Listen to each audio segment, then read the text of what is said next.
কি গরম পড়েছে তাই না? ওয়েদার রিপোর্টে রোজ বলছে বৃষ্টি হবে বৃষ্টি হবে, কিন্তু আজ পর্যন্ত একটু বৃষ্টি আর হচ্ছে না। কি যে হচ্ছে, এত গরম, সত্যি। তো যাই হোক, সকালবেলা হাজবেন্ড চলে গেছে দোকানে, আর মেয়েও চলে গেছে ইউনিভার্সিটিতে। তো হাজবেন্ড যাওয়ার সময় বলে গেছে যে এত গরমের মধ্যে বেশি কিছু রান্না করো না, আর এক তরকারি ভাতেই রান্না করো।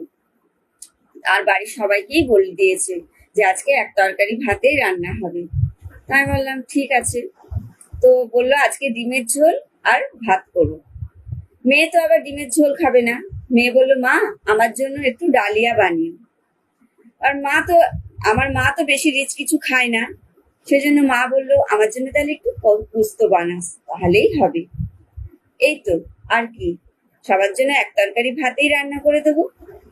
আর কি, আমার আর কোনো রান্নার ঝামেলাই নেই।